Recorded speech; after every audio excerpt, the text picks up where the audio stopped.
admin and finance team for all the prep work that went into this afternoon's meeting. I think I just need to call the meeting to order because it is actually an official meeting, right? This is budget study session. It is December 3rd. It is 4:04 p.m. 2024. We have a full board present, and I will let Lexi, I think, take it from here. So thanks everyone for being here. Thank you, Morgan. I'm Lexi Nolan, Executive Director of Boulder County Public Health, and I have with me Armando Guardiola, who is our Admin and Finance Director, as well as Desiree Kasrosian and Sarah DeVore from our Finance and Budget team. And just want to thank everyone for their patience and interest as we put this together rapidly over the past couple of months. Next slide. Just as a little bit of orientation, since you'll remember we had a budget study session in August, and since then we have done a couple of things that we felt would be useful to really solidify our understanding of the budget and to help us move towards a tighter, more accurate 2025 budget and more intentional reflection on 2024, as well as looking forward to 26 and 27. So in the last couple of months, we had seen a shift in our end of year reserve projections, which you all have been presented with. We went back and we used previous audited numbers from prior years, as well as new revenues incorporated into our reserve projections and a more precise process for projecting spending to the end of the year than we've used previously. And the result was that the reserves shifted up significantly from previous estimates. The good news is that this puts us in a strong position, and it also gives us a process that we feel is strong and reliable for being able to assess our reserves going forward. The second major point is that we did see a reduction in the 2025 proposed budget, recognizing that our past budgets had a tendency to be higher than what our actuals came in at. We implemented a base budgeting approach, which resulted in a budget reduction of about 5% or 1.4 million.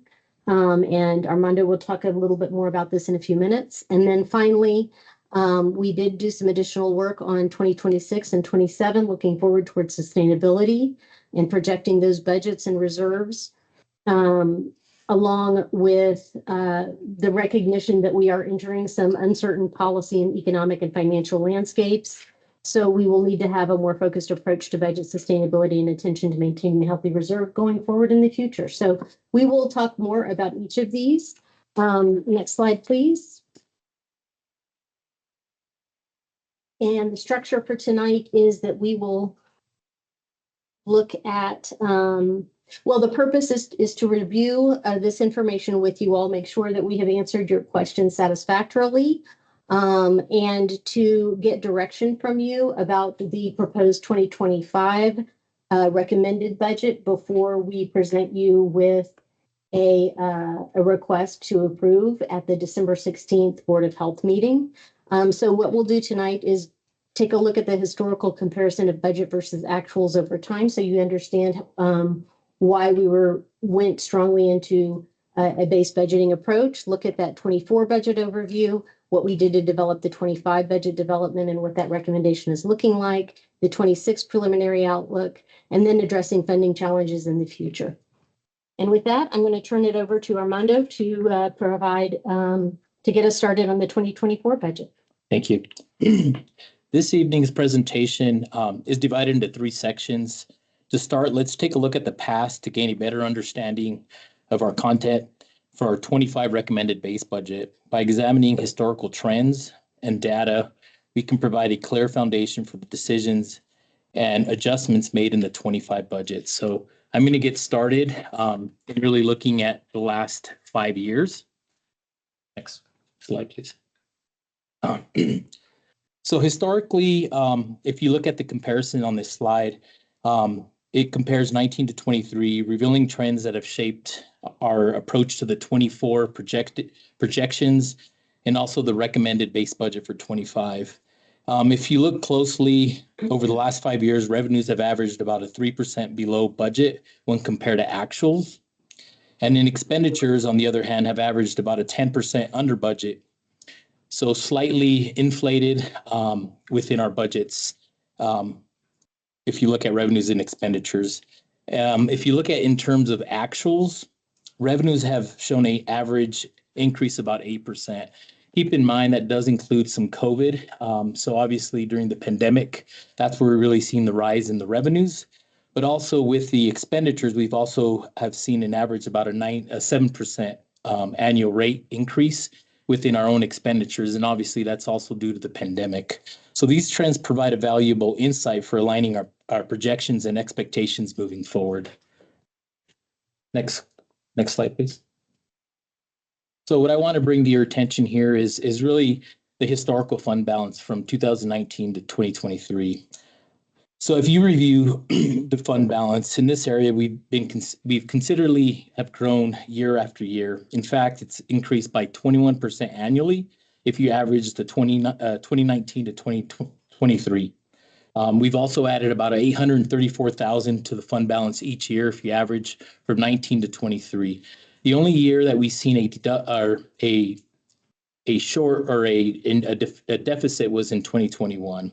So as we move, it's essential to consider how we strategically utilize fund balance to address future opportunities and challenges.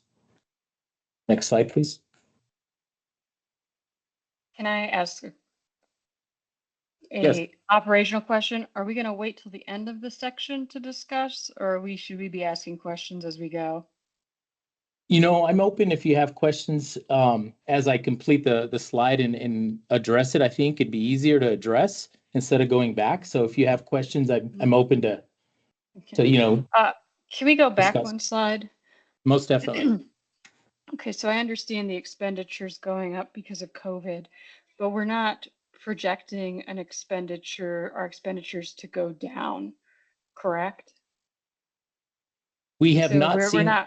We're not planning on a right sizing of expenditures. Or right are we now, assuming that this is correct? So we will discuss 25 and 26 and some projections, but just based on historical, we have seen a rise in revenue and expenditures. And I believe we'll continue seeing some type of increase. At what percent, I can't be precise, but I can tell you based on historically, we've been growing at a rate of 7% in expenditures, 8% in revenues. I don't believe we're going to have that type of growth in revenues in the near future, but I still do believe there's going to be some growth. And just to follow And up on I that. think- Oh, go ahead, Brooke. I was just going to throw out, well, I think we can discuss this more too when we look at 2025. Go ahead, Morgan. No, I was just thinking that as I recall, we did, to your point about are we right sizing or planning to right size? We did lose staff as we sort of wound down COVID programming, right? I believe that's right. But I think at the same time, our expenses have increased. Is that accurate to say? That's correct. Yes. Because so we did actually lose a bunch of staff that we had sort of ramped up on a contract basis, I think, around COVID response. We also added staff for family. And we also added some staff, but yeah, we have lost, or we have actually downsized on staff. And you'll see in a slide later that even this year we did, I believe it's a 2% decrease in staff that were on term base that actually that will be ending in December. And then we also have additional staff. I believe it's 23 that will be ending in June. I'll speak a little bit more on that when we get to the staffing slide, but definitely can have that discussion. And then another question on the next slide, looking at the fund balance. Yes. I couldn't determine where did the 15% come from. So what is that based on? What are the two numbers that you're using to get the 15%? Are you reserves? You have to look Yeah. at the total budget. You take the total budget and the total assigned, and that's how you get the 15%. But then looking back at the total budget on the previous slide, it doesn't, I'm sorry, and so, because it's total reserves to total budget, correct? No, And it's so not total that's- reserves. It's unassigned to total budget. And that's how you get the percentage. So you take what that budget was in 22 and you divide it into the 3.6 million, and that's how you get the 19%. Yeah, sorry, I was still getting a different number when I did unassigned or total. So just curious, could you tell me exactly what numbers you used to get the 15%? I believe I included that. Let me make sure it's in, I believe I included it in your supplemental. So let me find that number. So if you look at page 14, Of the supplemental?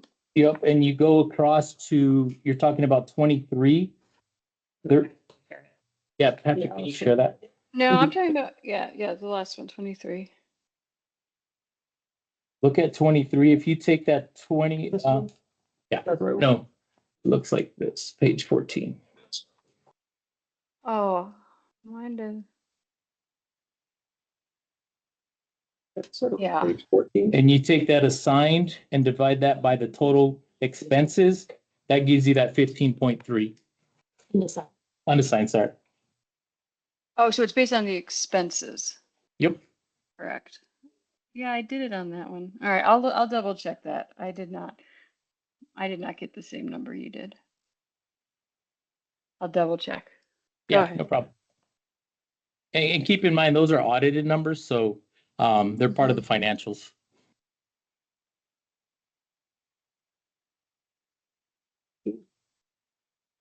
Any other questions? Before we move on to the next slide?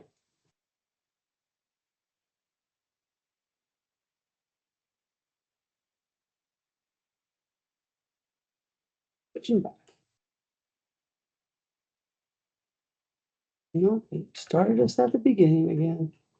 We're right here. Yep, that's it. Excuse me. So let's transition to the current year for 2024.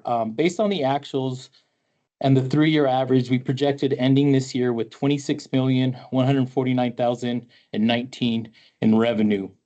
It's important to note that this is a one-off year due to the ARPA replacement of lost revenue and some higher than usual year for grants received, which has pushed our revenue above the usual trends.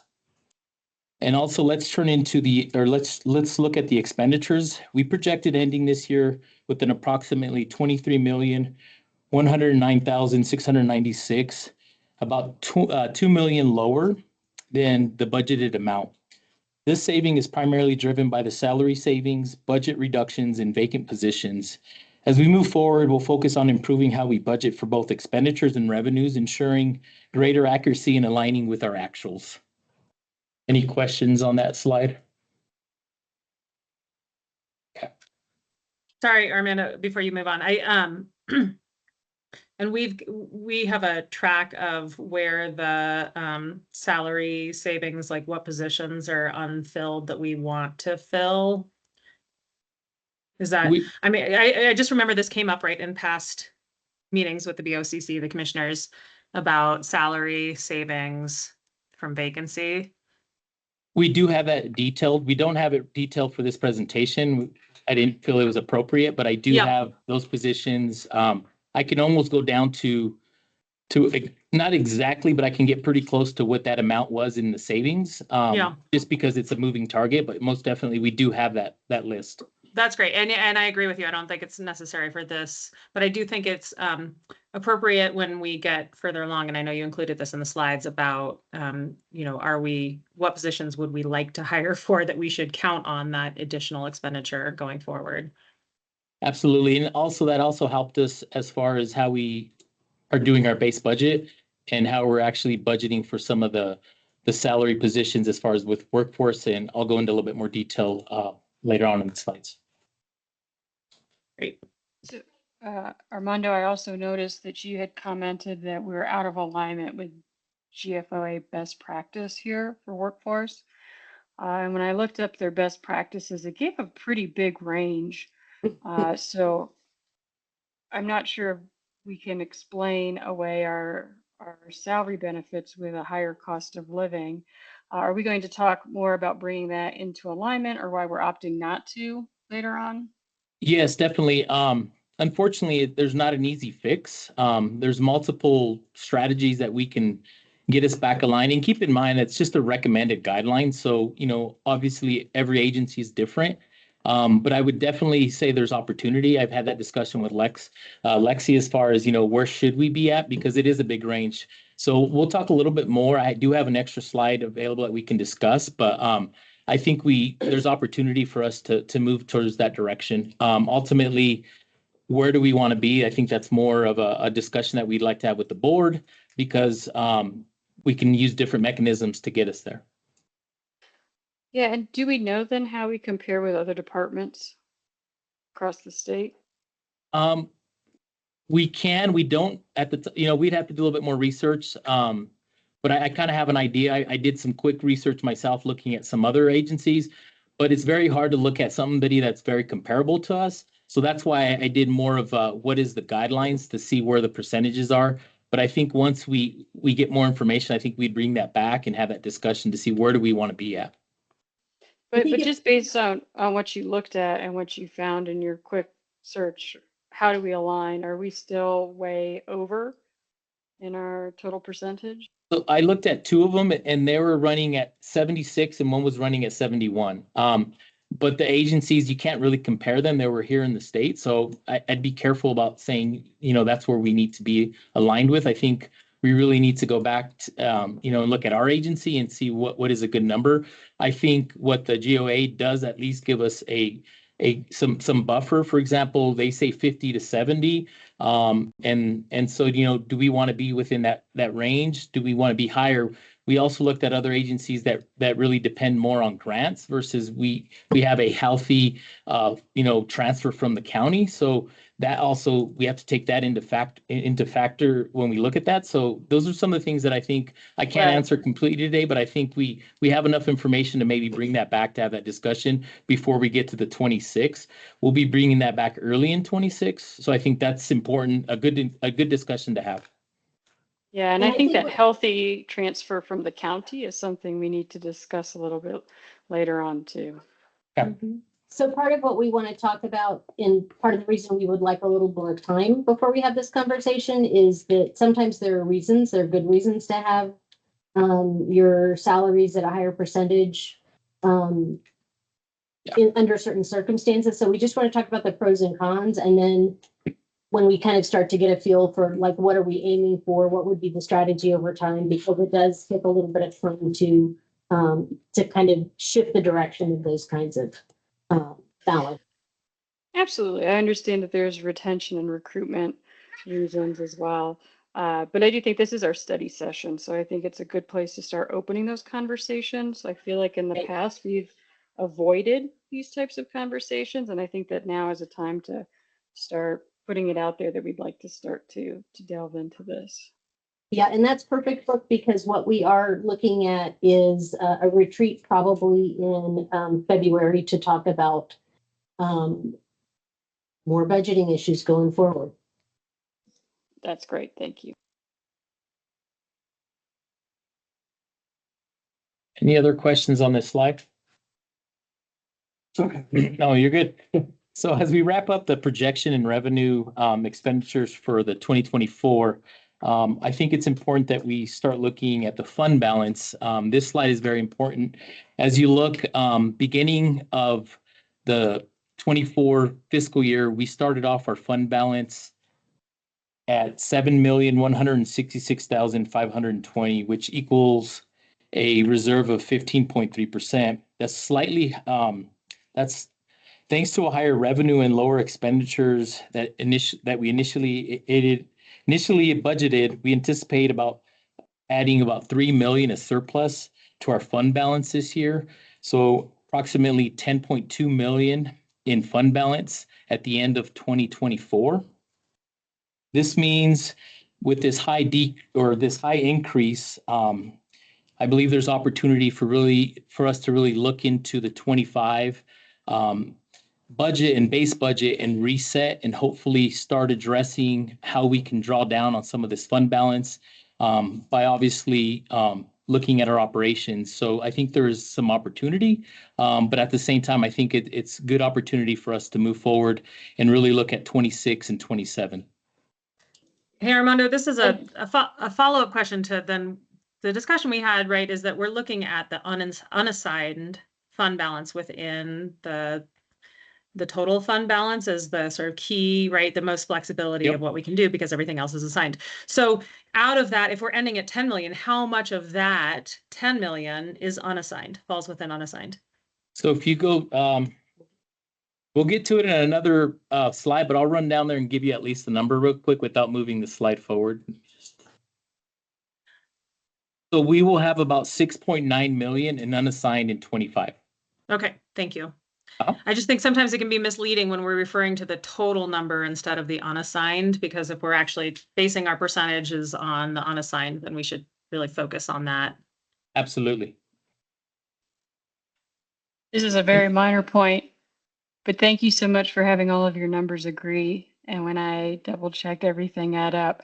But the beginning fund balance here is off by $1 compared to your other numbers. We I think that's a rounding error. That's a rounding error, but definitely thank you. Oh, boy, if that's the biggest error in the numbers, I welcome it. Thank you. No, yeah, it was a rounding error. Thank you. I appreciate you pointing that out for us. We'll get it fixed. Okay. Okay, so it's really that that recognition of 10 million of 2024 ending fund balance that drove our recommendation to rescind the additional county general fund requests. And so what we'd like to do now is kind of move into that 25 budget and what that looks like. Recognizing that what we requested from the county was county general fund specifically was 7 million.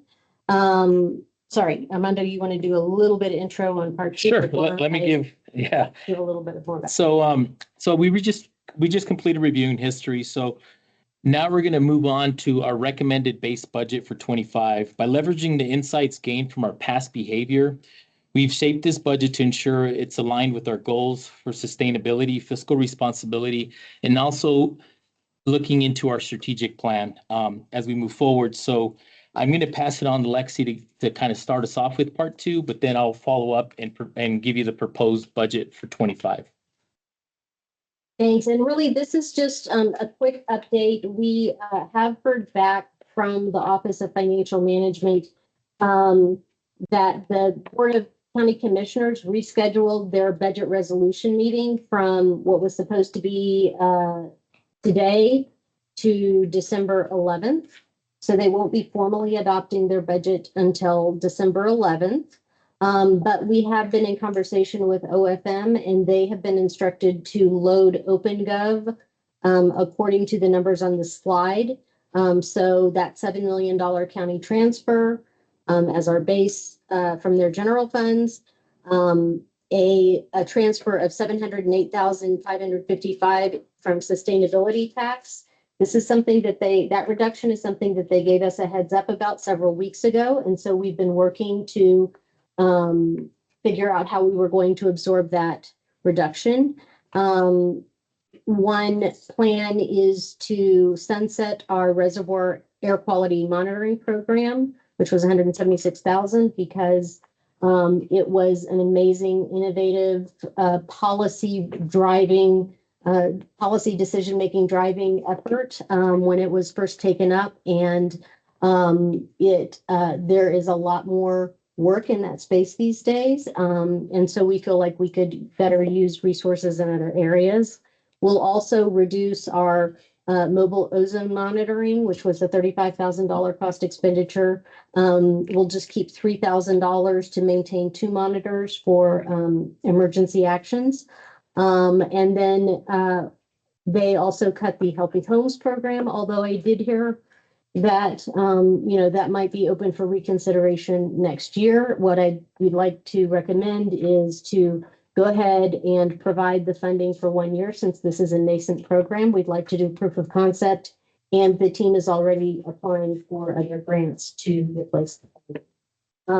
In relation to the B1A tax funds, it does appear that they are moving forward with the request that we made. And then in terms of mosquito control, it's a slight reduction, but our program can absorb that.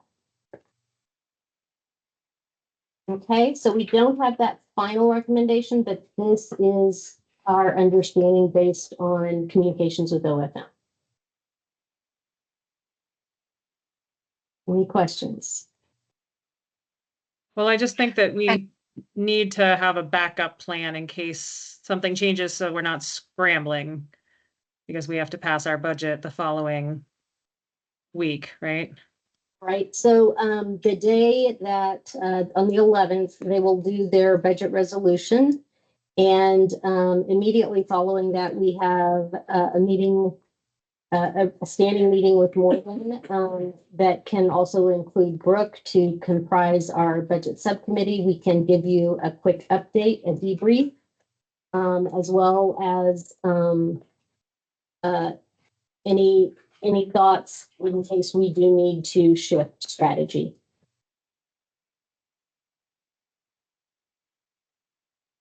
Okay. I think that sounds Hey, great. can I just clarify procedurally what we're saying, Lexi? So if we're waiting until the 11th, then the board still has to approve the budget. If there's changes to the county allocation, what then happens? I think the board has to approve any changes, right? The board That's has right. to approve the budget. Right. Yes. So explain to me the process, just so I understand what we're actually doing. So we will circle back with the budget subcommittee immediately after the BOCC budget resolution to communicate any changes. If there are no changes, then we move on as expected. If there are changes, we will propose a couple of options. And when we come to the Board of Health on the 16th, we'll present those options. And then we're going to have to pass our budget that same night. So, Yes. What we hope is that if they're anticipating any big changes, that they will give us as much time to plan for that. But we will not know until they come out of their meeting at the 11th. Correct. And we're in constant communication with them right now. So we're hoping that, based on this information that we're constantly communicating with them, we hopefully won't have any changes. If we had to, though, we could pass the budget on the 12th with pulling more from our reserves, and then couldn't we amend in January? We could do an amendment anytime after our December, and yes, we could make up the difference just by using reserves, which might change our conversations about how we want to target our reserves for 2026 or how we want to proceed with 2025 spending. So yes, we could absolutely do that, Brooke. Well, I guess I'm not suggesting that we would change our reserve plan so much, but as we could pass it and then in January revisit it to put into action whatever modifications we decide we'd have to do. I think that's right. Yeah. That's what we did last year.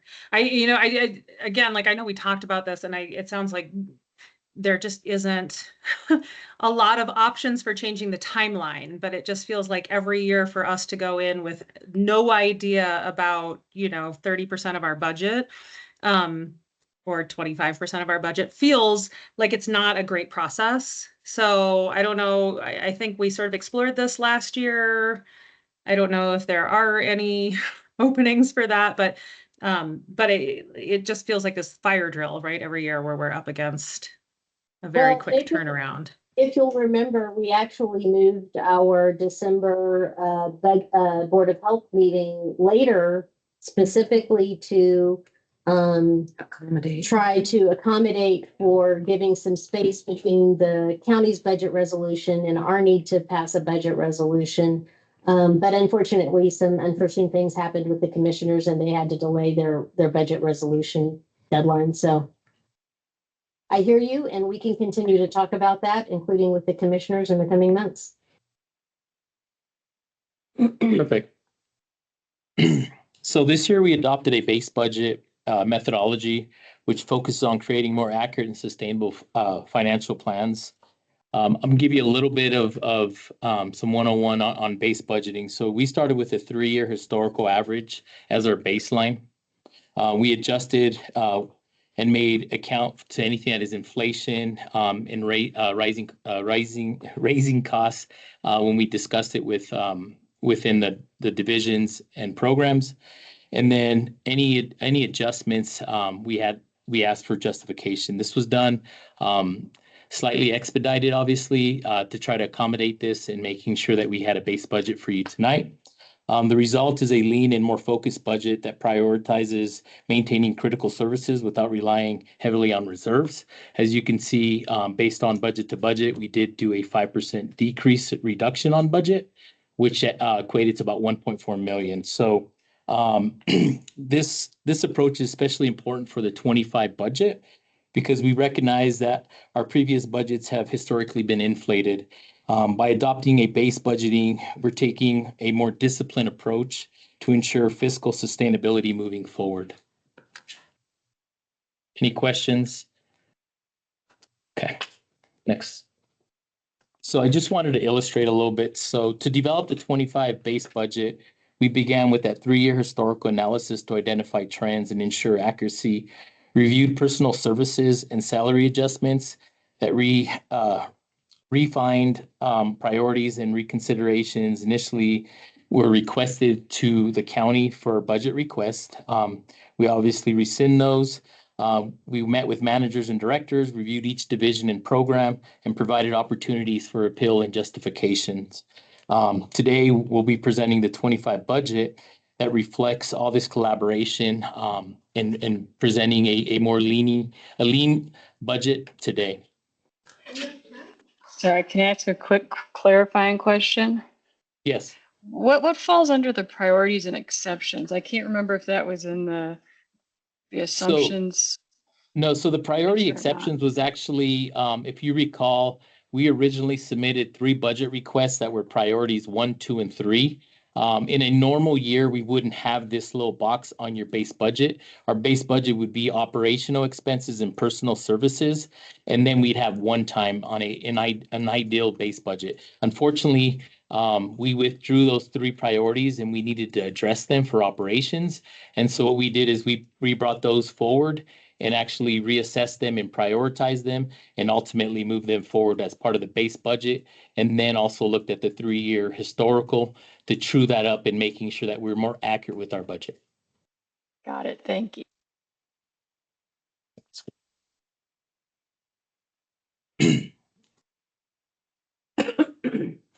Go to the next. Oh, you are. All right. So I'd like to walk you through the source and use recommendations for the 25 budget. As we continue to standardize our budget process, you'll become more familiar with this source and use document, which is critical component for the board. So let me just move my slide. So the source and use document outlines the financial sources coming into public health, as well as the financial uses within the divisions. These 2 components will balance a budget. So looking at the 25 source and use, we are recommending a budget of $24,427,936 as a total use. But if you really take a look at that, you have to take out the 2.2 million because that is a transfer from our fund balance. So technically we are not balanced until we have that transfer. So I want to talk a little bit about how we move forward. So if you look at our uses, right now we are recommending a total uses with all divisions and operations and personal. We're recommending $24,427,936.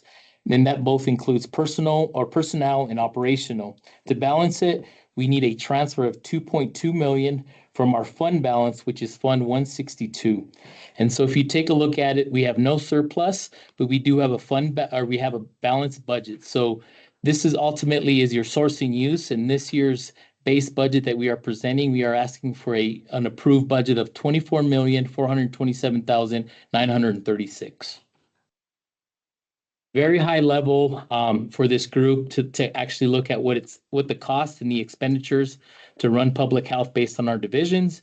And ultimately, if you take a look at our sources, ultimately that transfers the important number that we're looking at. Originally, we are asking for 2.8 million from the priorities 1, 2, and 3. As you can see, based on the base budget, we trimmed that down and reduced it down to 2.2 and still providing operations at its current state.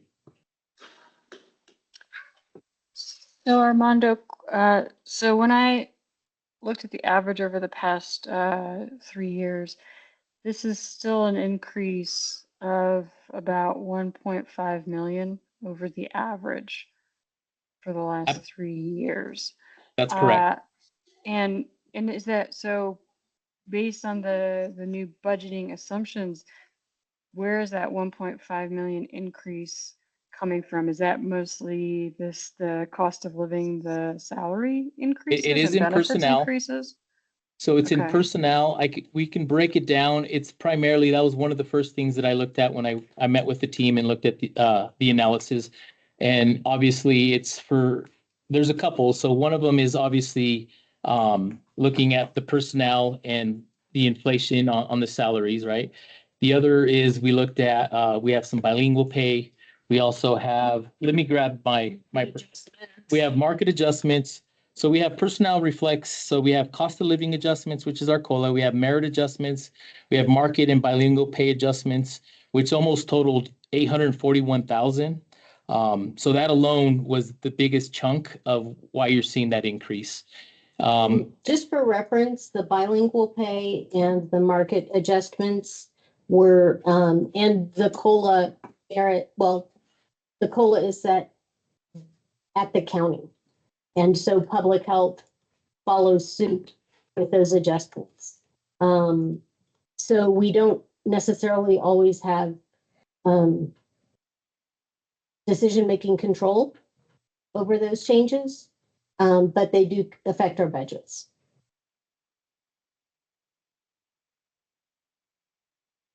And so Yeah, go ahead, I'm sorry. just trying to make sure to try to avoid another inflationary budget. So that's why I'm Right. curious. Absolutely. I'm with you 100%. As we present this budget, we did do some cost controls as far as how we budgeted, for example, with personnel, just some highlights. We only termed out 23 positions till actually June because they're on term. So we didn't project them for the full year, which reduced some of that budget. We also looked at vacancies. It takes about 100 days to actually hire somebody from start to end. So we took that kind of salary savings and also looked at the vacant positions and budgeted for them for half year. So we did take some controls to really limit that number and reduce it.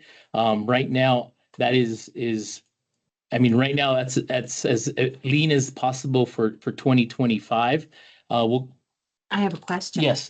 Can I have you a finish question. and then you? Okay. Yeah. We'll continue to monitor this. I 100% agree with you. One of the other things that I believe that we can also kind of look at is our fringe rate. Is it high? How can we manage that a little bit more to precise? Because I still believe it's slightly inflated, but I think we'll have to monitor that and then make those adjustments as we come in first quarter, and then hopefully by third quarter, I'm looking at making those adjustments. Okay, so my question is procedural.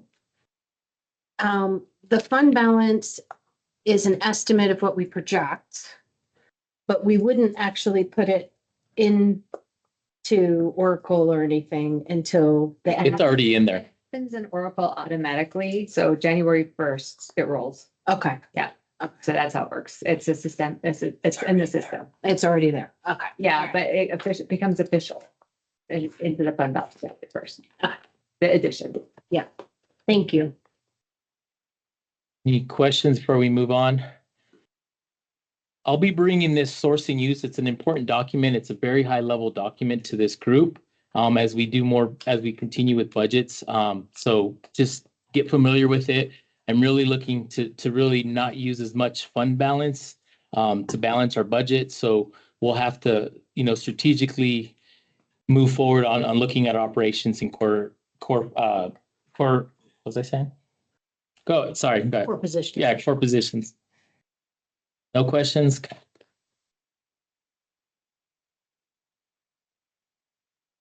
So this is just a visual. I thought this was important to kind of take a look at this visual. As you can see, right now, 58% of our revenue is coming in from grants and fees. And if you take a look at the county funding transfer, that's 30%, slightly higher than what we looked at some other agencies. We'll explore a little bit more to see if we're in line.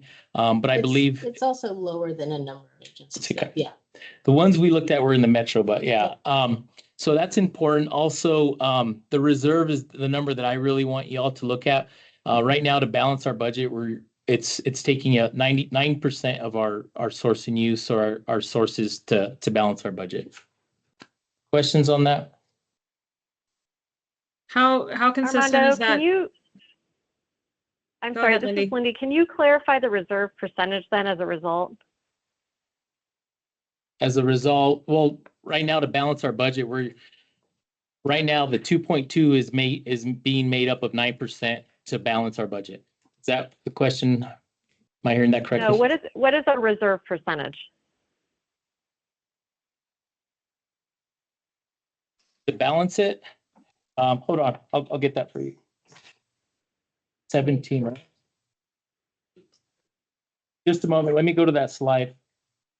So it's slide 24, the beginning of 25, 28, the ending of 25. Of Yeah. 7. So Yeah, by I you. think- So if you go to slide 18. 18? Oh. Go down. There you go. So we'll start off, the fund balance will be at 28%. But after using that 9% to balance it, we'll end up at 17%, I believe is what I have. Okay. And I had a question on that one too. So sorry, we'll end up at 17% at the end. And Yep. again, that is based on the unassigned. Correct. It's always on the unassigned. So we do have assigned. Keep in mind that The assigned is total just. budget though, right? Yes, and assigned is also, the assigned is always earmarked on the prior year. So if you look at 25 on that slide that's up there right now, we are saying that we are starting off the beginning of 25 with $10 million with a 28% reserve. But if you take a look at the unassigned, we have 6.9 million unassigned, but we earmarked that 2.5 that we are asking to balance our budget as assigned. Assigned just means all we're doing is assigning it and earmarking it for use, so we can't use it. So technically, we really have about almost 9 million in there in fund balance, but we're earmarking that 2.5 to balance our budget for 2025. So in 26, we will actually have 6.9 million available as unassigned. If I'm not Got it. confusing. No. that 6.9 makes million sense. after you've transferred the 2.5 million. Yeah, It says correct. 2.2 million here. Okay. Yeah. And 22 is correct. Yeah. and sorry if you all, Brooke and Lindy, if you don't have more questions, I've got another question about the previous slide that showed the percentages. Just about how consistent those percentages are. I mean, this is, I think, the first time in a number of years that we've used a reserve balance transfer, I think, right, of this size. Right. And then how have the percentages changed in terms of our county funding, grants and fees percentages? That is a great question. We'll have that available for going into 26. When we do the budget retreat, I think that's important, using some of these same graphs. So I'll definitely have that information. If you like it sooner, we can definitely get that information for you. But definitely start looking at that historical, I think is important as we move forward for 26. There are a number of analyses about our funding sources and our revenue sources that we'll be breaking down in a few different ways for you all to get some different perspectives on particularly related to sustainability and where our vulnerabilities are. Yeah, and I would just add that, you know, it's going to be a slightly difficult analysis because we're still coming out of COVID. And so we have two big fiscal cliffs for COVID happening this year. We also have gained programs, especially in the HEAL, the Healthy Eating and Active Living, have increased in grants. We've also seen increases with Family Connects. So it's not a simple analysis because it's a lot of moving pieces at once.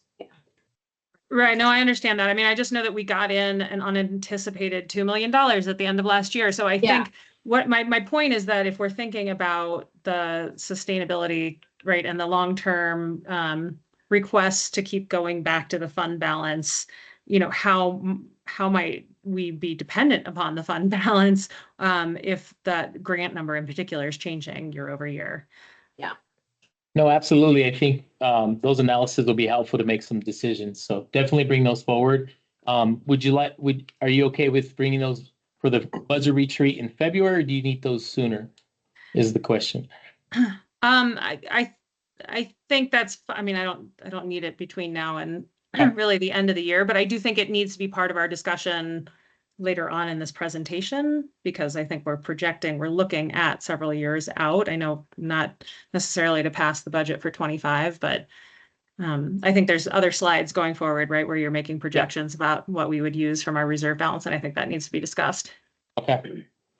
Hey, Morgan, this is Lindy. I'm trying to follow the conversation about the fund balance. Are you saying that we have transferred a disproportionate percentage this year relative to historical transfers? Relative, yes, that is what I'm saying. And can I get a better picture of that? Like how big? What is the difference? Well, I mean, we've Well- been growing instead of shrinking it. Yeah, I mean, I it's, think this year is a particularly big, I'm trying to think back. So there's the last Go few to years where I historical. don't think we have been. Slide 6. So if you look at slide 6, historical, look at the assign and the increase. The only time we've had a decrease or we didn't add to fund balance was in 21. But if you take a look at the number is about 800,000. We've been adding 800,000 to fund balance year over year. If you average that out from 19 to 2023. So that just kind of gives you an idea. We've added, we haven't had to use, but we've added because we've depended on, for example, the county pulled that 2.2 million. So we've never had to use the fund balance to balance our budget. Right, so we've been adding to the fund balance, but this is the first time we're then dipping into that unassigned fund balance to cover Except for in our 2021. operating Yes. budget. Yeah. I And what do are think the other options to cover our operating budget outside of pulling from the fund balance? Well, the other option would be reducing operations, programming, personnel. I mean, those are the only options that we would have. Revenue sources, which we'll be presenting as we go forward, that we're working on now. And also, doesn't operating include existing contracts that we have with outside partners? Well, some of those would be included. So you'd have to look at operations and see if there's any fat to trim, and then ultimately look at personnel and determine, where do we want to be in personnel, and what percentage of reduction do we want to cut. That would be the only other option. Being in December 3rd, that's a little, I think it'd be a little too late to try to do something like that. I would also say that our reserves are outside of the range of the Board of Health adopted policy goal of 15 to 20%. We're well above that, which is part of the reason why it felt important to rescind the additional requests to the county. Because what we need to do strategically is to get into a rhythm and a sustainability pathway where our reserves are consistently between 15 and 20%. And so that's kind of what we're aiming for. So we're going to continue to be above that for a while. And then what we're trying to do is create a soft landing so that we can transition out of reserve spending when we begin to approach that 20% level. And I think think- what we want, go ahead, sorry. No, I get it. I just think I'm still a little confused about why we would, so also for Lindy's question, like as far as magnitude, I think in 2021, we only had to use, it was like 650,000, something Yeah. like that. This is the You know, and county if we look, too. and The if we look county back, That's what I was going to tell them. yeah, and if we look back at our historical, you know, drawing from our historical budgets, and then looking at, you're saying that we would pull 2.25 million from our fund balance, but we've really only increased 1.5 million over the average. Do you think that we will actually use 2.25 of the fund balance in the end? Or are we looking at more like pulling 1.5 or less? Does that I'm make hoping sense? it's, yeah. I guess let me go back to before I forget my thoughts. So one thing I believe the conversations I've had with the counties, I think they really need us to spend down our fund balance. Fund balance, we're not in the business to make money. So ultimately, if you look at our fund balance year over year, we continue to add fund balance. That's a surplus that can be used elsewhere. And so I believe that's the decisions that the county have, you know, the actions that they've taken is based on what we've had as fund balance. So I think it's an opportunity for us to start drawing down on our fund balance so we can get to a more stable and consistent budget moving forward. So I think this is the best option. And what I've heard from the county, I think this is the direction we need to go. Second of all, on the thought about the fund balance, I forgot, Brooke, I forgot what you were saying. I spaced it out. I was thinking about this before I forgot. So if you want to just tell me what you were saying, and I had something to say to what you're talking about. Well, I think, and also to what you had said, so Lindy had asked, you know, about basically the magnitude of the drawdown, you know, and looking back, we've been building, the only time we've drawn down is only 650,000. And we're continuing to run a surplus. And so currently we're looking at increasing the budget for this year over the 3-year average of about 1.5. So do you think it's really likely that we will use that entire 2.25 from the fund balance? Yeah. And then also along those lines, I think I can understand the county's desire for us to draw down our fund balance, but how much are they going to draw down theirs? You know, they are sitting on a $34 million, something like that. Plus, I can't remember how large their fund balance was. But when we're looking at a point where the county will be inverted in 2 years, budget to expenditures, or sorry, expenses to revenue, we need to take that into consideration as we start to, both us and the county, draw down our fund balance. So I think that this is I think it's a very complex picture, and that we have to do a lot of thinking about this as we plan for 2025, 2026, and 2027. Yeah, And and later I just on- want. Oh, I just wanted to add something. I absolutely agree that it's appropriate for us to spend down our reserve balance to a place that falls within the policy that we've passed. Absolutely, I agree with that. I think the projections out where we are continually drawing that kind of money from our reserves is more concerning, right? So again, it's more of a long-term discussion Yes. than this Exactly. immediate discussion. And that's why I do think having a historic sense of what those percentages are of the grants, you know, like how much does that fluctuate from year to year? Because that could also ultimately impact how much we're relying on reserve balance too. And later on the slides, I do want to have that discussion, at least starting the discussion of what direction do you want that emergency to be? Is it 15%? So that way we can be consistent. So when we do have those conversations with the county, they understand that we need to be at a 15% reserve. Is it a 15, 17? What, you know, where are we comfortable? Do we want to be more conservative? Because right now, like I said, we're starting at 28%. I mean, you know, I think there's opportunity to really draw that down to more being in line with our own policy. So I think that is a different conversation. But I would recommend that, we continue to draw it down to where we're at a more stable and consistent direction from the board where we need to be. Yeah, and Armando, I think I understand and agree with this concept that we need to, maintain a reserve that is reasonable. I also just want to make sure, and I know this is an obvious thing to say, but we don't have to spend money that we don't need. So what I don't want to get in the habit of is saying, well, we'll just transfer money to sustain our operations when we're not scrutinizing our operations to ask if there's efficiencies. So I want to make sure we're not tying those two things together, right? You may look at it and say, we've got a more efficient operation, and we have surplus, and So I that's think- fine. yeah. Like, that's an okay answer, right? So I'm not saying that is the answer, but I'm just saying, like, let's not spend down to support an operating budget that may or may not be correct, right? So I think, and I know you get that, so I just want to make sure that's clear. The other thing I would say is, as we project forward from a budgeting perspective, I think it's really critical that we're scenario planning so that we know the big unknown factor is the county.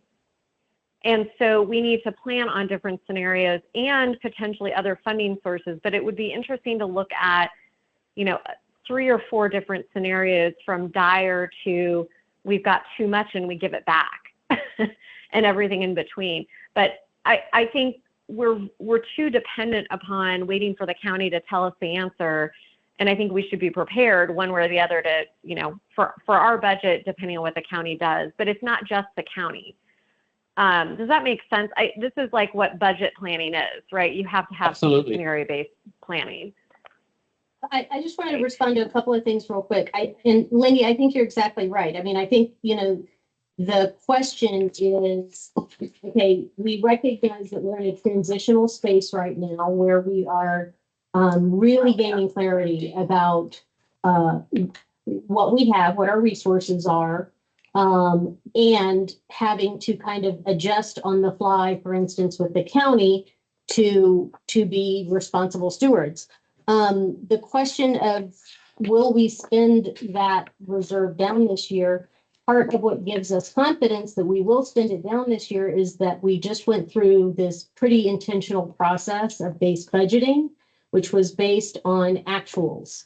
And so we were kind of compressing that inflated budget down to a budget that is more in line with historical expenditures. And so I do think that we will probably come close to it unless we take steps to reduce spending and reduce our budget in an effort to reduce spending of the reserves. The question about the county fund balance, I think that they are actually moving pretty aggressively to spending that down. And I think you will see the change. And so one of the most important things for us to think about as we go forward is, okay, it feels like public health has some extra money right now, but we won't forever.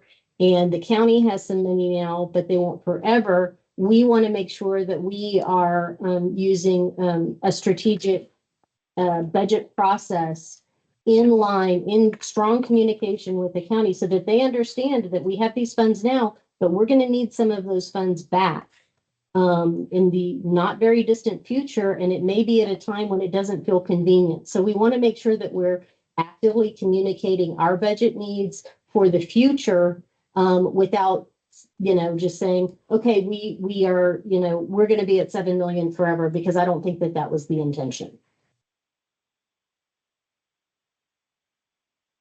And Lindy, I would also add to your fund That's helpful. balance, comment.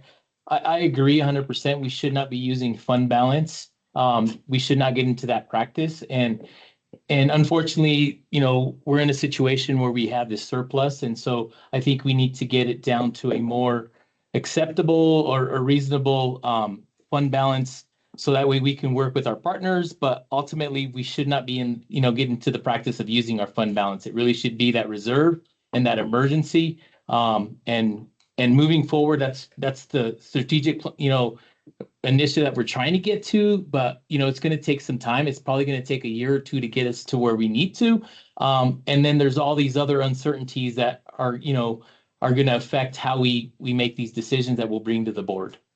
And in the meantime, you know, we're working on the efficiencies piece, the revenues, the new revenues pieces, all of those other kind of components that contribute to what is the strategy and what creates the different scenarios that we can present you. Yeah, that's all really helpful. I just want to make sure, Armando, I want to just underscore the point I've made, which is we should not be budgeting to reserves. We should not be budgeting to the fund.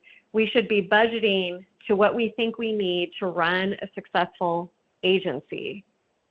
And that is the baseline, right? And then you start to look at what that is, and then you scenario plan. But what I continue to sort of struggle with is our baseline operating budget and whether it's right-sized.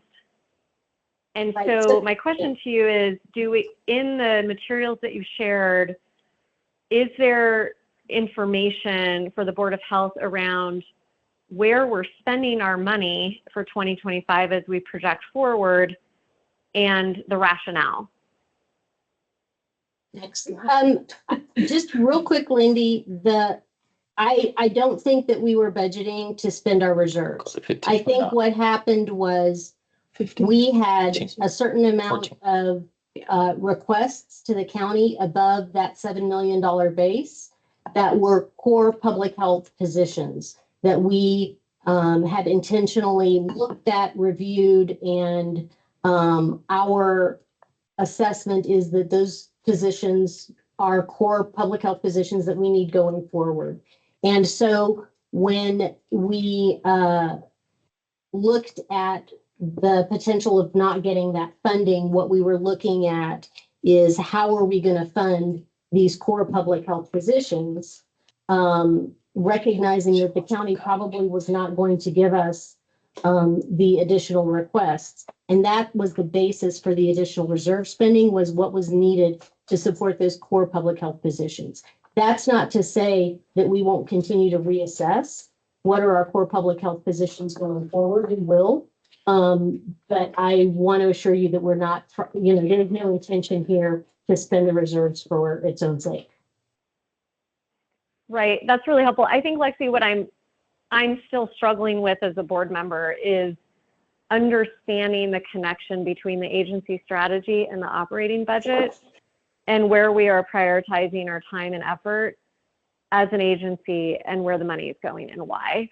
And I think that so we're building on top of something, but it's really hard to understand the core and the rationalization of the core. And I'm not saying that this is for today, but I still don't feel comfortable that I fundamentally understand how those things are connecting.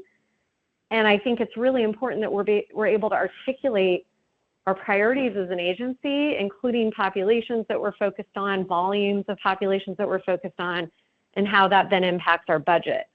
Does that make sense? So I'm just saying philosophically, we need to start there. And then we start to talk about how what the impact is to our reserves and our funds and all those things. But we don't want to focus on those top line numbers, and that's it. That's right. And that's what we're moving towards, Lindy, for 2026. So we'll talk about that a little bit more in a minute. But the issues of priority-based budgeting, how do we make sure that our strategic priorities are front and center? What does it mean for the rest of our budget? Those are the critical questions for building the 2026 budget that we're really excited about being able to start addressing. Yep. Well, and thanks, Lexi. I know there's a lot of repetition in this message, but I just want to make sure we're all aligned foundationally and that we're still on a journey here and we're not quite there yet in terms of our ability to articulate the connection between our strategy and our budget. And we will get there. But in the meantime, we're sort of frankly operating at a pretty top line level, looking at reserves and funds and just making sure that we can balance the budget, which is fine, right? But we need to dig deeper than that. And I think that's the next step. So just want to make sure that we're all aligned around that strategy. Okay, sorry, Brooke. So Lindy, I bring to your attention, if you go to the additional supplement information on I think it's page number 1, that has a breakdown of all our expenditures by division. So that will at least give you an idea of what it's, is it? Oh, we pulled it up. It's on the slide.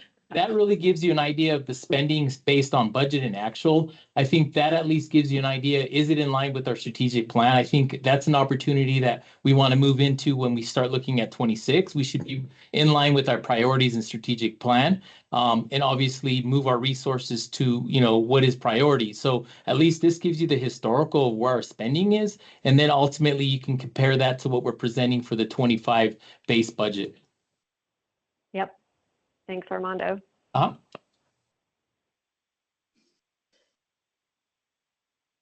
Okay, I think we're at slide 16. No, we're at 15. 15. Excuse me.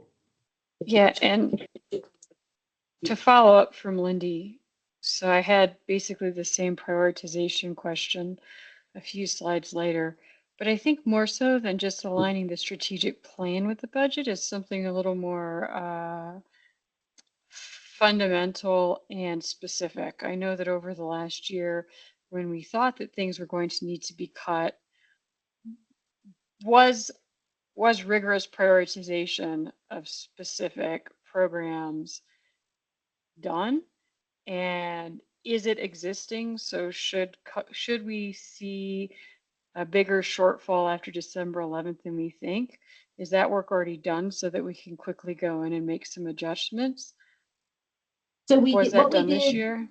one of the things that we did this summer was that we reviewed all of the positions and the funding sources to make sure that the funding sources for specific positions were correct, so that we weren't funding positions from sources that weren't appropriate. And when I say appropriate, I mean according to our priorities. So And core services. so core services is included there, but we're trying to, part of what's been a challenge over the last couple of years is that because we haven't had the transparency in relation to the budget, I think a lot of decisions have been made about where funding for particular positions comes from that may not have always been really intentional. And so we're trying to get really intentional about understanding when do we have the funding for this kind of a position and when do we not have that funding. And so that was a lot of the work that was done over the summer that really helped us to reconcile it.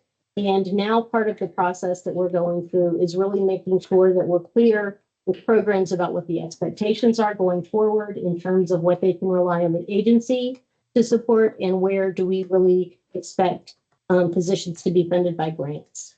And to answer your question, Brooke, yes, I would say that Lexi did a really good job of prioritizing our ask to the commissioners. So that work has already been done and exists. So we're good to go with that. That's true. And It's also a process. And then in terms of like for my role, I am doing kind of priority-based budgeting with specific groups because we do need to streamline and we do need to make sure that we're meeting the needs of the priority populations that we're serving. And how do we best align our resources with our programs? And that is just a result of lots of post-COVID coming out and saying, okay, what's our identity in this program and who are we serving? And I think it's time for us to have those conversations. So I think that gets to Lindy's. It also will help when we're planning for fiscal cliffs and we're expecting fiscal cliffs, but we have core services and equity work that we want to continue doing. So that will help us to keep our, eye on that priority-based budgeting approach. Does that help? I think that's more the high level question of aligning with the strategic plan. I think Lexi, you got close with the, aligning with the strategic plan isn't quite the same as specifically prioritizing programs and activities and staff and being, making those very specific guidelines. So I just wanted to be sure that you had specifically prioritized things, in relation to the grand scheme of the strategic plan, but also so that we can be more nimble going forward if we have to make cuts. Yeah, I just want to recognize that the strategic plan is just a small portion of what we do. There are some serious core services that we do with air quality, water quality, all of the regular Exactly. communicable Exactly. diseases. And then there's all the equity-based work with programs that we do to really focus on priority populations who are potentially going to be needing a lot more support over the next 4 years. So that's kind of how we look at it. It's strategic priorities, it's core services, and it's equity. And we look at all three of them being equally important in the work that we do. I think we also have some other processes in place, Brooke, that'll be helpful going forward. For instance, really taking a look at our fee-based programs and seeing where are the opportunities to, as fully self-fund based that work as we can.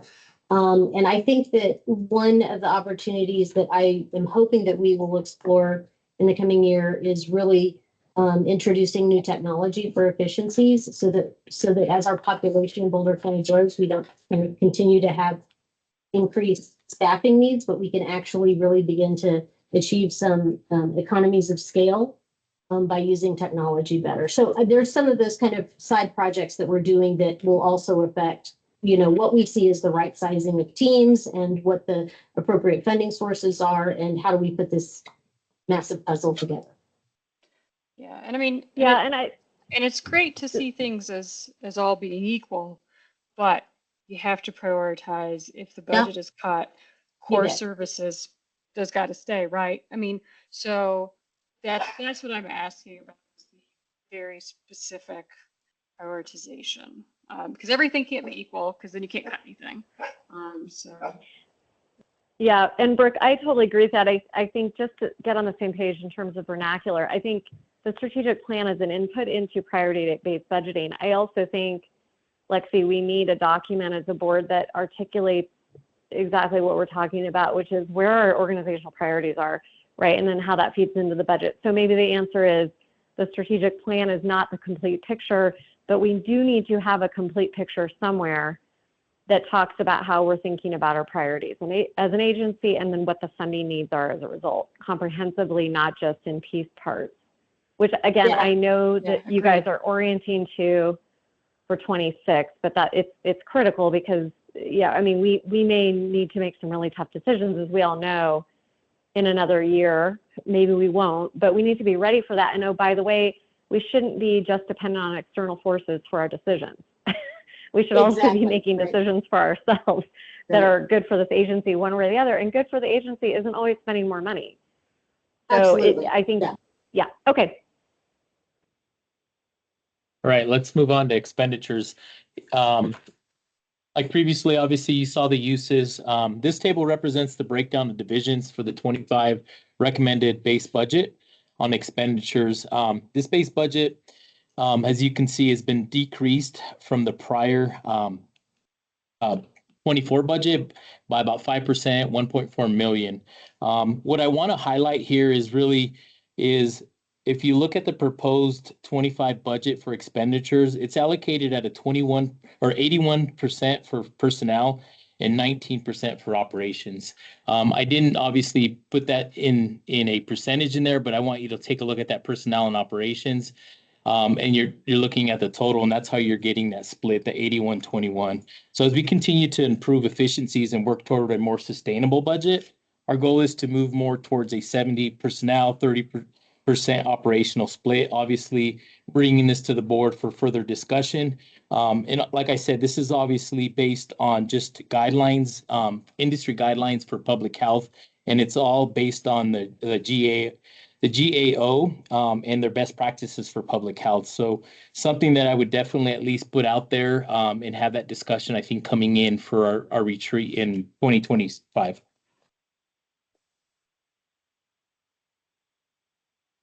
Next. Did you? I wasn't moving on mine. It's mine. It's mine that's not moving. Okay. So what I do want to draw is, because we've been talking budget to budget, and I think the conversation that I'm hearing is, it's increased from our current budget. So I want to talk a little bit about this slide. So let's compare 24 budget to the recommended 25 budget. The 25 reflects a reduction of 0.4 or 1.4 million and a 5% if you're looking at the budgets to budgets. But I want to look at what the actuals were. So if you take a look at on the actual side, the amended budget, you still see that the change, and that's where that 81 to 20% or 81 to 19%. Prior this year, we are slightly, I think is almost 82, so slightly slightly different, but we're still having some reduction. So the primary changes or reductions to the 25 budget really was projected vacancy savings. So averaging about 100 days to fill the vacant positions, lower fringe rates, term position savings. Like I said, we budgeted out to June, and then operational expenditure adjustments. So we really looked at the operations and really based the actuals, and that's how we came up with, if you look at the slide there, it's 4.6 million for our proposed budget for 2025. Questions on that? All right. And again, just to remind everyone, the operating also includes funds we get from grants where we subcontract out. So for example, Georgia's team in harm reduction provides some of her grant funds go to support the Longmont Recovery Cafe in the community, or the sheriff's office at the jail, or Rachel Arndt's HEAL programs fund some community benefits in the form of vouchers. So at farmers markets. So it looks like the operating is super high, but the reality is it's a lot of money moving through the agency that is going out into the community through some of these big grants. All right. So I do want to address the FTEs, which is I think is important. So this year we had a 2% reduction in FTEs, primarily affecting term positions that were set to expire at the end of 2024. Additionally, the table includes 19 term positions that will expire in June 2025. As we move forward, our focus will be on improving efficiency, core services, and planning to address FTE levels as we approach the 26th budget year. This will allow us to align our workforce with our strategic goals and ensure we're operating effectively within our resources. I'm going to hand this over to Lexi as she's going to address some funding cliffs.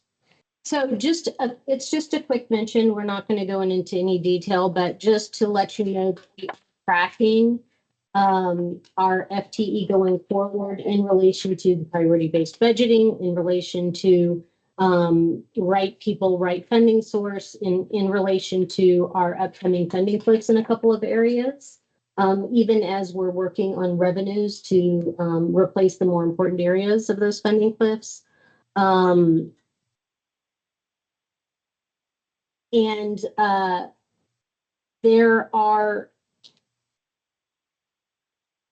We also recognize that there continue to be some priority positions that we would like to fund in 2025. And we are moving forward with one that's focused on policy that I think is going to be especially important in relation to becoming proactive in anticipating federal policy changes and helping us to be ready for some of those policy changes before they land on our doorstep.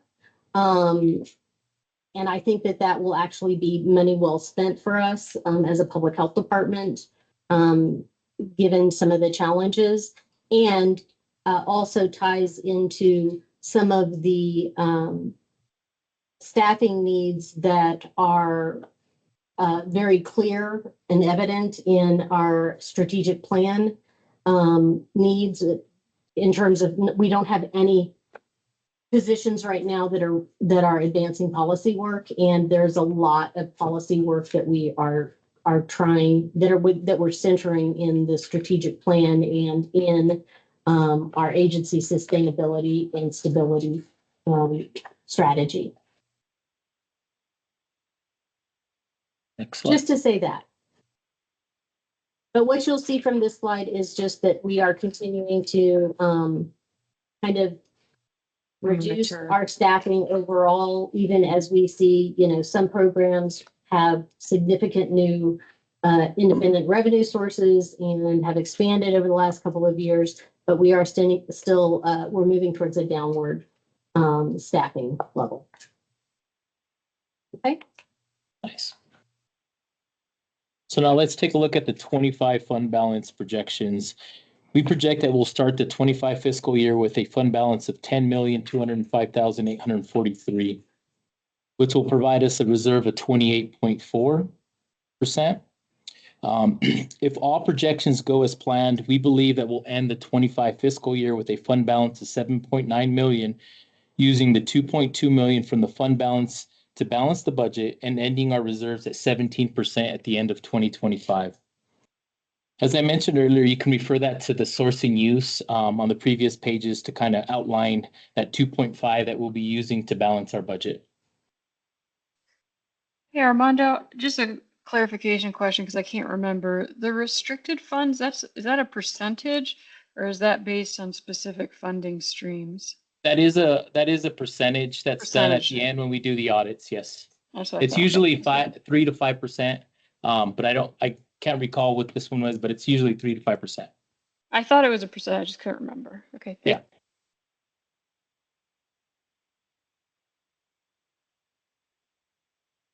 So now that you've seen the recommended 25 budget, I want to shift to the future.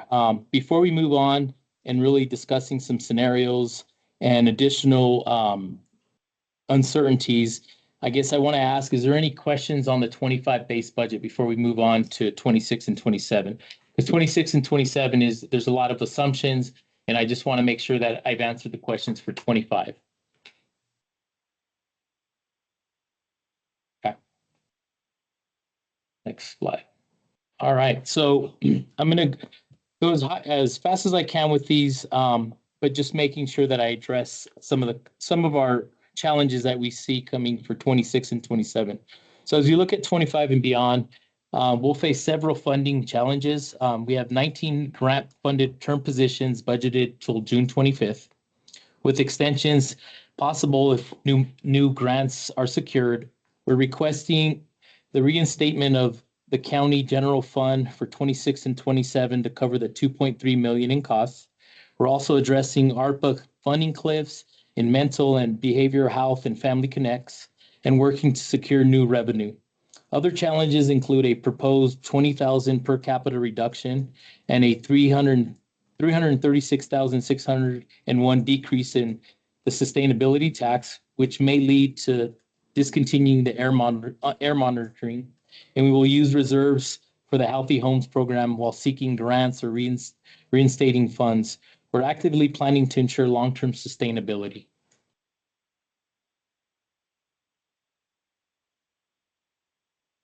Next up. And so I think it's important to kind of start looking towards 26 and 27. And so this next assumption, I'm going to read it completely because it is long, but I want you to really focus on the table as I read this assumption. So as we move to adopt a 25 base budget, I want to provide the board with a preview of revenue and expenditure assumptions for the 26 and 27. The table illustrates the following. On the revenue assumptions for 26 and 27A, we applied a 4% inflation increase to revenues. This is a conservative estimate due to the several uncertainties, including potential changes with the new federal administration, the expiration of ARPA and COVID funding, reduction in other grants, and county revenue cuts observed in 2023 and anticipated in 25. And if you look at for 27B, we've applied the same 4% inflation increase and have reduced the reinstatement of 2.2 million into our prior uncut county funding. So keep that in mind. We're requesting that 2.2. So just to be really clear, the difference between 2027A and 2027B is 2027B assumes that we have recouped that county general fund request. Okay. So let's talk about expenditure, the assumptions. Given the consistency year-over-year increase in expenditures, we applied a conservative growth rate of 4% annually for 26 and 27. And we also did that for 27A and 27B, so kept it consistent at 4%. And so I want to talk a little bit about the impact on the fund balance. So in 25, to balance the budget, we utilized 2.2 million for the fund balance. In 26, with a 4% increase in revenue assumptions, we would need 2.6 million would be required to balance our budget. You go to 27A, with a 4% increase in revenue assumptions, we would need 3.1 million in order to balance our fund, we'll need 3.1 million from fund balance in order to balance the budget. Now, if you look at 27B, if we request the additional funding from the county, we'd only need 845,958 from the fund balance in order to balance our budget. As you can see, it's critical for public health to secure additional revenue streams and focus on cost control in both personnel and programming. These assumptions will give us a better plan and help us plan for future budgets and be more consistent, and also look at risk and opportunities that may lie ahead. Questions on that before I move on to the fund balance scenarios? So looking ahead to 2026, 2027, has there been any consideration of what the county budget projection would look like over those next 2 years, and also the city budgets? Because, Boulder having all of its budget discussions now, they're facing a similar situation as the county, where we're not seeing the potential for big revenue increases and our budgets remain high and growing. I guess this is kind of a bigger existential question, but are we thinking about this correctly by having our budgets, our expenditures not just stay the same, but grow? You know what I mean? Yeah, I think we are looking at this correctly, because year over year, we've increased, and I think that 4% is being very conservative. And it really is more looking at market adjustments as the county continues to grow with, market adjustments, COLA, things like that. So I think it's being very conservative. If you look at our prior history, we grew at a 7% rate, from 19 to 23. So I think being very conservative at a 4%, really just accounting for that market adjustment, which will assist with retention. But I think historically it's being conservative. So I would say yes. Have we looked at the city and the county? I've looked at the county's budget, and they've seen growth year over year. I have not seen the city, but I definitely can, use that. I don't know if it's really comparing apples to apples when I'm looking at the city budget, but definitely a good indicator to see if they're projecting growth in revenues. So I would say, based on our assumptions, I think we're being as accurate or as conservative as possible. But definitely, we can definitely have some negative impacts in there with some flat growth to see what kind of projections, what kind of impacts they'll have on our fund balance and the organization. Because I think we definitely will have to look at core services eventually. So I think that's something we can come back during the retreat in February with maybe some of those type of assumptions that would, worst case scenario versus, being conservative to where it's drastic change, flat rate. I think those would be good discussions to have. I would also draw your attention, your memory to when I presented our budget to the county commissioners, and there was a graph that we showed about the growth of our requests for the general fund, and we had pegged that annual growth rate at I think originally 6%, and then we reduced it to 5.5%, and then the county commissioners asked us to said, well, can you go ahead and give us that projection at 5%? So 5% was kind of their request for year over year increases to the general fund budget. So I do think 4% is a reasonable conservative estimate. And I also think that I'm not sure that the county knows exactly what they're going to need yet. So this is going to be obviously an iterative conversation. But in relation to kind of the county coming back and saying, can you project it at 5%? I did feel comfortable with the 4% projected. I think Brooke's point is not about the expenditure increase, like the conservative 4% increase. I think it's about, can we anticipate one that we would get increased funds from the county when they're looking at their own budget shortfall in the next 3 to 5 years. So I No, think that's what that projection was. It was on revenues. yeah, well, right. The I mean, projection to the Board of County Commissioners where they said, can you come back Yep. and show us the 5%? yes, I understand that. I think the point is like, I think that we need to be prepared for potential decreased revenue. Right, not just a Yes. growth of what the expenses are gonna, with inflation pushing us higher, but that we need to be prepared for, what are we looking at in terms of what's realistic coming from the county with their own budget pressures. And potentially federal pressures. I think it's a good conversation for February. We'll have a better sense of what the federal Yeah. budget will look like as well. Absolutely. We could Yeah, I definitely think come that- back with some scenarios. Yeah, I think that was for February. I think I would like to see something that's less status quo-y. Looking at some more restricted potential future situations as well. Yeah.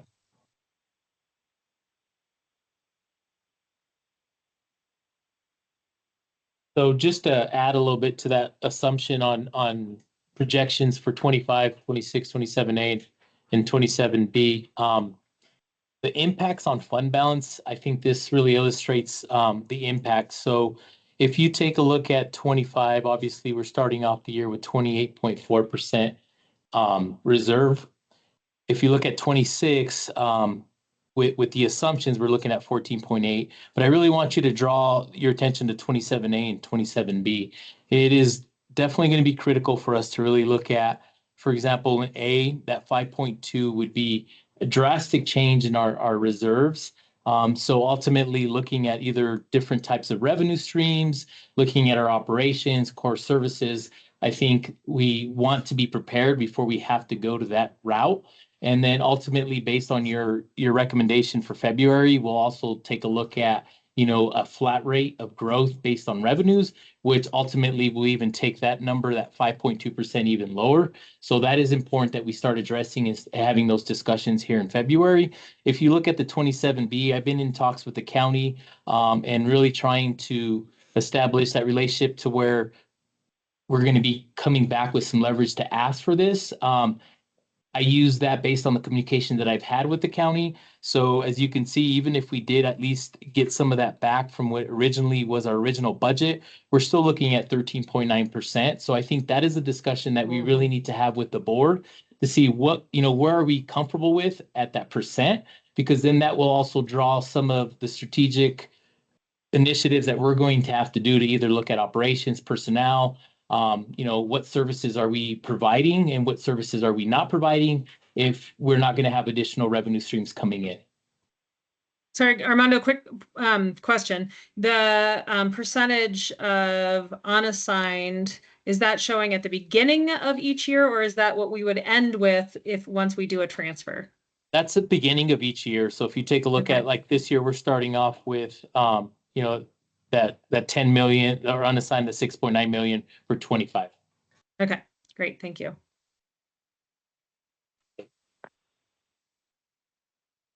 And so talking a little bit about the scenarios, I thought we wanted to kind of bring this slide forward for you to review based on the assumptions that we just discussed. We wanted to kind of plant a little bit of information based on like the 15, 17.5 and 20%. So we wanted to illustrate how much additional revenue we'd need to hit those percentages based on our current assumptions that we just talked about. So for example, if we look at that 26 ending on 26, knowing that at the beginning of 26 we'd be at 17.2 or 17.2, in order to be at 20%, we'd have to add an additional 900,000 of new revenue in order to get to that 20%. But what I really want to draw you to is if you take a look at the 27B, if we really want to be at that 15%, and let's just say they reinstate the original funding that was withdrawn or reduced, we'd only need another 500,000 of revenue. So a little bit more realistic to keep our operations status quo.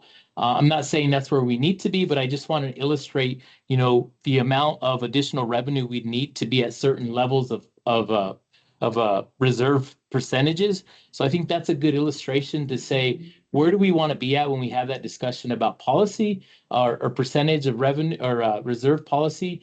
So at least you have an idea of how much revenue we're going to have to bring in, or we're going to have to make some difficult decisions. Questions on that?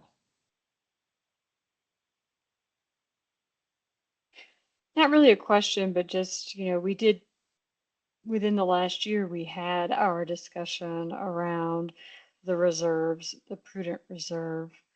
And I think that at the time we were all in agreement about the 15% as a prudent reserve. We can of course open the conversation again, but I think that some of us on the board are probably going to be pretty adherent to that 15%. As a minimum. Yes. Is that what you mean, Brooke? So, Yes. so you're okay at functioning at 15% because the policy says 15 to 20%. So what I'm Yeah. hearing is this board is in agreement to at least a 15%. Yes, because I'm looking at your 2027A projection and asking about where we're comfortable. We set the 15 as the minimum. I think that some of us on the board, it would be tough to convince us away from the 15% minimum without really, really good reasons. Do we still want to discuss services calculated? Let's wait on that. I would say, I guess I'm not actually, asking to reduce to 15. I think 15 is a good number. I think what I'm asking is the policy says 15 to 20, but what I'm hearing is that everybody is in agreement that we are okay with operating at a 15%. Is that what I'm hearing?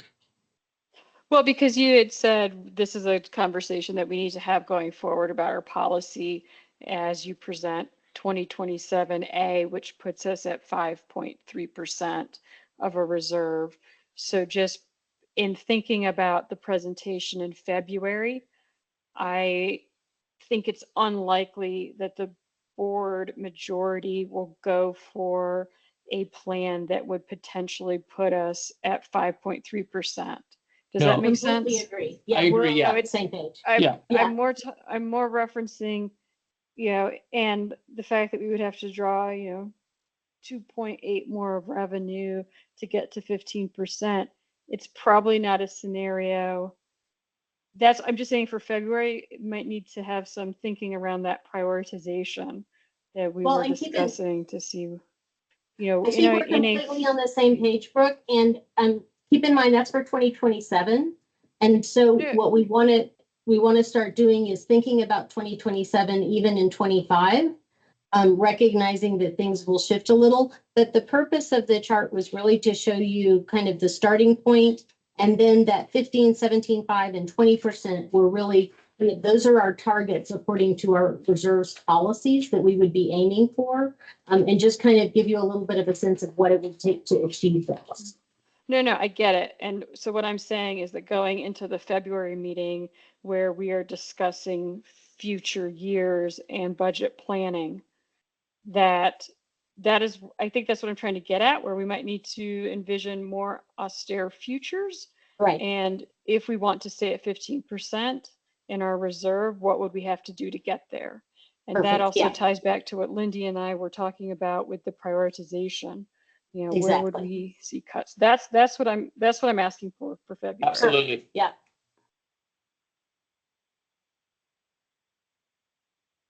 So No. to stabilize our reserves, we are focused on key strategies. We will request the reinstatement of the county general fund with COLA and merit increases in 26 and 27. We'll continue the base budget approach and incorporate priority-based budgeting. We will also plan to diversify revenue through new grants and increase county and state funding. On the expenditure side, we'll reassess personnel and core services for efficiency and implement cost-saving measures. Our 3-year plan approach will project conservative revenue growth at a 4%. I also come back in February and also project some flat rate projections, and then gradually expenditure increases align with our strategic plan and priorities. Questions on that? Next. Yeah, I think that I've said this point a couple times. I know everyone understands, but Armando, I think starting with the reserves and using that as your lever point for your budget is not the right approach. The first is to say, what are our priorities as an organization? How do we prioritize them? Articulating that, and then talking about what the financial impact is. It should not start with we're trying to make sure that we stay at 15%. To Brooke's point, that is critical, but it's only one component of the discussion. And I just don't want to get that confused, right? That's an outcome of the budget process, but it should only be one outcome. My most important priority is that we're clear on what our organizational priorities are and how those show up financially, so that we have clarity around that, right? So that if we are in a situation where we have to go deeper into reserves, we know what that impact is, right? We understand that. And so I think I just want to make sure that we're starting from that philosophy first. Yes. And then we start to look at the downstream impact of that. I hope that makes sense, but I think this is a bit inverted, right? Like, we don't want to start with, this is the reserves that we need to have to be sustainable and what the board needs. That's not the right approach in my mind. I think the piece that is missing, because we haven't gotten that far yet, Lindy, is what does the priority-based budgeting look like? And That's right.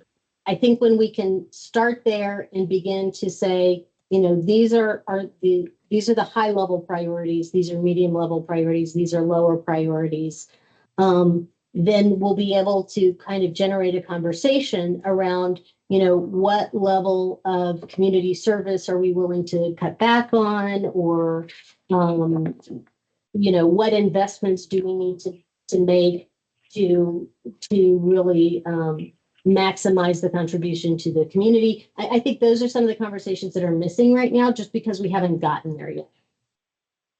And Lindy, I would have to say that I agree with you 100%. We should not be drawing from reserves.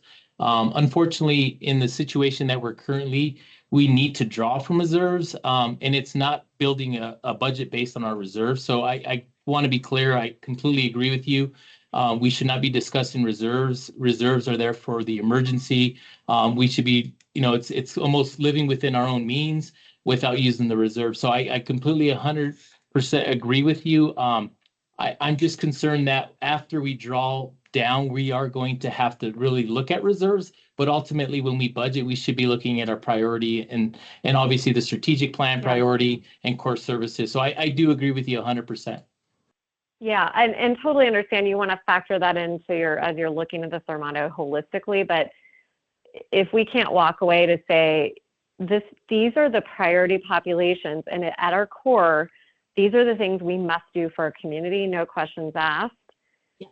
It's a little irrelevant at that point what the reserves are. I mean, that's where I'm coming from, right? Like, we may have a conversation where we can't even meet critical needs. I'm not saying this is like dire scenario, right? Yeah. But this could go a lot of different directions, especially over the next couple of years. And we want to be prepared to answer that question. If we have to go to zero, we may have to, right? Like, that's what I'm saying is that's not the foundational policy of the board. The foundational policy of the board is we need to serve the residents of Boulder County sufficiently, maybe not in all the ways we want to, but we're prioritizing the right things for the right, for the right populations. And we're crystallized about that, right? So if anyone asked us, we could back that up not only from a policy perspective, but also from a budget perspective. So I hope that makes sense. But I want this dialogue to start to shift, because I think right now we're just backing into numbers, frankly, and that's fine for today. But we need to get more sophisticated than that over time. Absolutely. Well, and I think that's what I'm asking for in February. Because if we're in Yeah, a situation, and if we're going to make a prediction where we're going to go below the 15%, like you said, Lindy, we don't want to just be spending money because we have money or we think we can get money.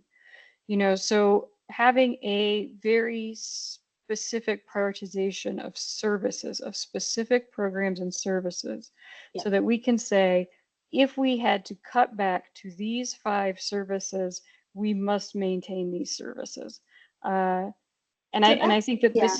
this is less about priority populations. This is priority services, priorities, our core priority services. functions, very specifically.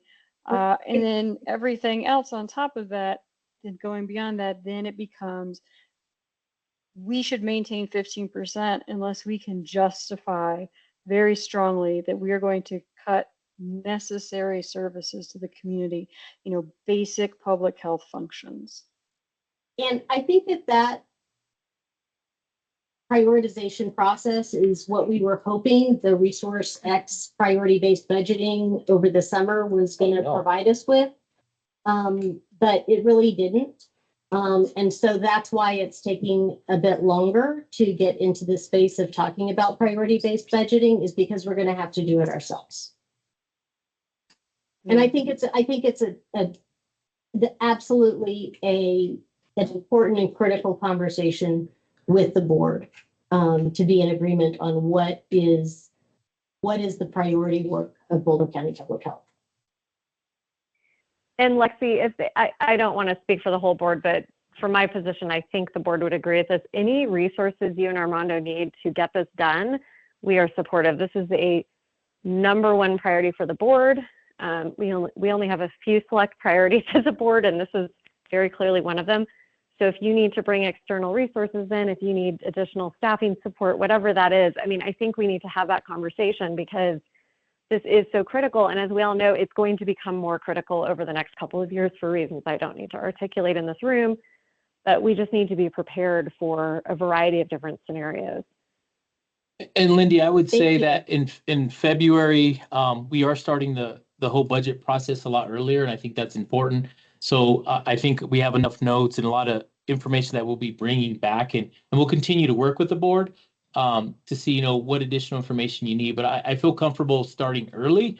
I know we're going to finish this budget here at the end of December, and we're getting right back into budget again in February. But I think the earlier we start, I think we can start addressing some of these challenges, and hopefully come up with a good budget for 26. Yeah, I think we just want to be well prepared for whatever scenario comes our way. And I think, just to clarify, we're not talking about any massive programmatic changes in 25, and and then we're looking out at 26 also, of that we would still have a healthy reserve balance. So I think we just want to really be strategic, and also how we can clearly communicate that to the broader community. Absolutely. All right. So looking ahead at 25 and beyond, there are several key uncertainties that could impact our planning. This includes changes in administration, policy shifts, and regulatory adjustments. We also face the challenges of reallocating grants and loss of pandemic relief funding and infrastructure needs.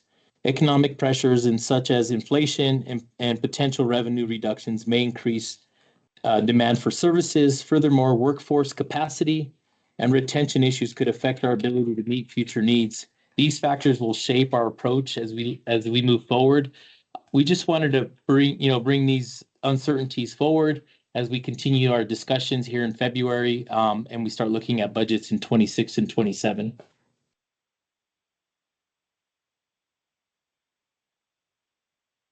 So to enhance financial sustainability, we're focusing on key revenue generating strategies. This includes investing in grant writing and management by adding a grant manager, implementing the Medicaid billing system, and seeking legislative relief for restaurant inspections. We're also working towards self-sustaining fee-based programs through fee adjustments, cost efficiencies, and reallocating personnel. Key areas include restaurant inspections, retail licenses, OWTS fees, childcare inspections, vital records, and body art These efforts will help diversify our revenue streams and reduce reliance on fund balance.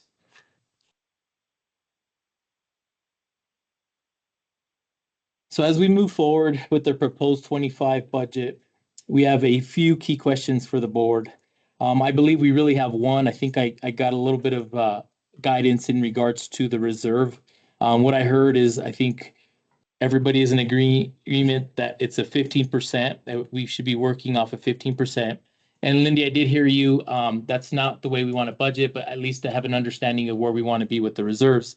But what I would like to ask the board tonight is your support of the 25 proposed budget. Is there anything missing that you would like? Otherwise, I'd like to ask for your support in bringing back the 25 budget in December, after obviously the county confirms their budget and coming back on the 16th for an approval. I'd like to open it up for some discussion. If there's any questions, additional questions, I'd like to hear from the board.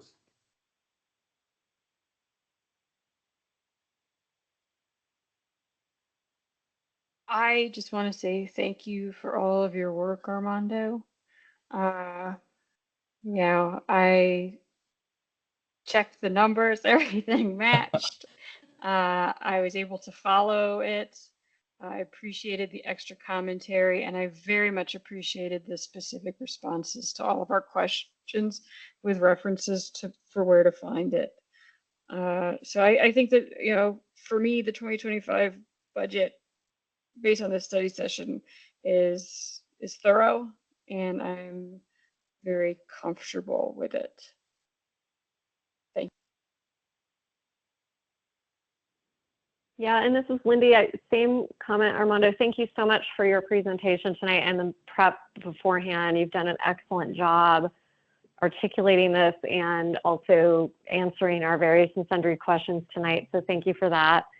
My only concern is if something happens that is very different than what we expect based on the county decision. I would ask maybe Lexi, from a procedural perspective, that we create some flexibility as needed if we need to have more discussion as a board. So Armando, I think we're generally aligned tonight moving into that meeting in later this month, but I worry a little bit about, if something dramatically changes based on our expectations today. So, we'll just need to pivot there, and it may require more than just a rubber stamp from this board, if that makes sense. Totally makes sense. Thank you, Lindy. And I'm happy to work with the budget subcommittee on what the process looks like. It immediately following kind of the county budget resolution. And I would say if we want additional conversation about the budget, if the decision from the county warrants additional conversation as a group, we can use the December 16th board meeting to present a revised proposal with discussion. And then if we need to hop on a call for 10 minutes before December 31st to get board approval of it, we can do something like that. But I'm happy to talk with you all about how you'd like to see it based on kind of what the county comes back with. Yeah, it totally makes sense, Lexi. And I know we're all trying to be flexible right now, so appreciate it. And we will flex as a board as needed. But yeah, that's my one sort of concern coming out of this, is if something changes, but we'll adapt accordingly. I appreciate that. We'll definitely provide all the information, Lindy. I'm going to be optimistic, and I believe what the numbers they gave me this afternoon are going to stay and stick. So, but definitely be ready for, if we have to flex and move around. So, but I would like to just thank my team, the finance team. I can't take any credit. I was just, kind of leading and just kind of moving them around and asking. They probably hate me, but I do want to thank Jerry, Jessica, Sarah, and Desiree, because if it wasn't for them, all this material that you have in front would have obviously not been as sufficient, accurate. They've done a great job. So I just want to thank them, give credit where credit is due. Ultimately, I think what we presented, all this information, I think gives you a lot of information. And hopefully, if you need additional information, please reach out. We'll continue moving forward. There will be a lot more reporting this year, so be on the lookout starting January. I just want to make sure that we're informing and being very transparent. So if there's any additional need as far as like transparency and reporting, please reach out to myself. And we'll make sure that we can, we can discuss and see what's available out there. We're also working on Oracle as far as using Oracle with the reporting. We've met with them, with the county, just being a little bit more strategic on how we present and efficient. So just, bear with us. We continue to innovate and move forward. So anything that the board needs, please reach out. I'd also like to just give a shout, first of all, ditto on to the finance and budget team, amazing work. Don't sell yourself short, Armando. Thank you for your leadership in this space. And also to our programs, because they did pivot very quickly to adjust to a different way of doing budgeting. And we're incredibly responsive in meeting with the finance and budget team to put this together quickly. So really kudos all around to everybody. I'll speak up and echo Armando and the finance team. Thank you for your diligence, Lexi and Dira, and for your leadership for this. I feel more informed now than I did at 4 p.m., which was my goal for the evening. I would say my only reservation is I think that the drop from the 28% reserves to 17 seems pretty dramatic, especially with what we're projecting then to be in 2027. So I think that's my only reserve, but I do understand how we got to where we are now, and I appreciate that.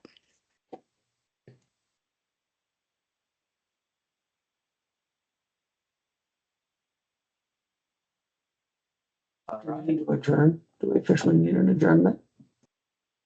Thank you so much to the board for your patience, for your guidance, for being clear about what you needed. We are really happy to have been able to provide that for you. And we know that we have work ahead of us, and we're looking forward to doing it with you all, and particularly to digging into this, existential question of what is BCPH really about when we get down to it, and how do we support our community in the best way possible under whatever circumstances we're facing. So thank you so much for your service and your engagement, and we look forward to working with you on this. Thank you very much. Thank you. Thanks so much for all the work that went into this. Have a good night. Good night. Are we adjourned? Good night, everyone. We're adjourned. Okay. Yep. When you disconnect everybody or adjourn? We're adjourned.